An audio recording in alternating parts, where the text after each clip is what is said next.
Hi guys, welcome back to the channel. So previously I've done a content regarding how to restructure from your account 2 to your account 3 EPF. You may check that content down in the link in the description below. So now I would like to go through on how to withdraw from your account 3 through the KWSP account app. Okay, so first of all, we need to download the app from your App Store or your Play Store. Be sure to download the KWSP account app as shown in the screen here with the color logo, not the one that has been grayed out. So the color logo is the latest KWSP account app that still has update. So the one that is grayed out, I think they are slowly going to decommission that app. So be sure to download the correct app before you proceed. Okay, so when you have signed up and logged into the app, right, you will see your homepage here. On the below, there is a withdrawal tab. So click on the withdrawal tab and then click on withdraw now under withdraw your savings. Then after that, you have to key in your password that you have signed up with the account, and it will bring you to the page where you need to select your withdrawal type. So we are going to withdraw from our account Fleksible.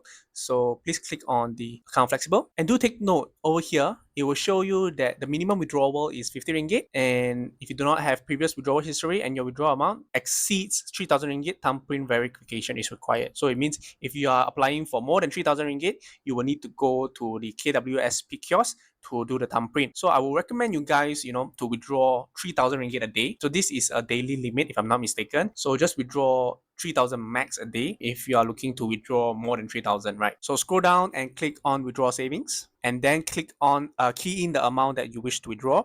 So say for example, I would like to withdraw 3,000 right here, and it will bring us to the page where we need to select our bank to credit the amount to receive the money. So here we key in our bank and the account number, and it will prompt a confirmation page to confirm your withdrawal details. So just go through it and make sure all the details is correct and scroll down to the below and click on continue. Once you click on continue, it will bring you to a withdrawal declaration page. So make sure you scroll down to the below and then click on accept, right? Of course, the accept button, they will be grayed out unless you scroll down to the end, all right? And then click accept. So once you have accept, they will prompt a TAC request number. So make sure you receive the TAC request into your phone and then key in the TAC number, and basically that's it. From my experience, the app actually didn't respond after I've keyed in the TAC, but you can always check your withdrawal records back in the previous page. So you can go to withdrawal records and click on view details. On the view details tab here, it will show you the previous transaction that you have submitted, and also you can view more details on your account transaction records that all that cause your previous records on the transactions that you have applied. So this is basically very simple, very easy to do in your app.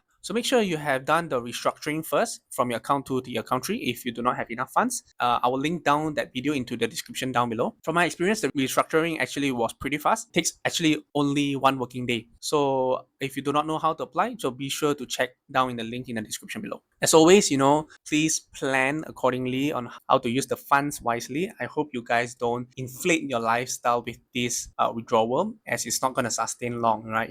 In fact, if you're planning to save and invest, that will be a better option in my opinion, all right? However, it's your money, is totally up to you guys on what to do with your money, right? I would definitely go for the latter option, right, if you ask me. Okay, so with that being said, I think that's it for today's video. If you guys have any questions or any comments, please leave down in the link in the description below, okay? And of course, don't forget to like and subscribe, and I'll see you next time.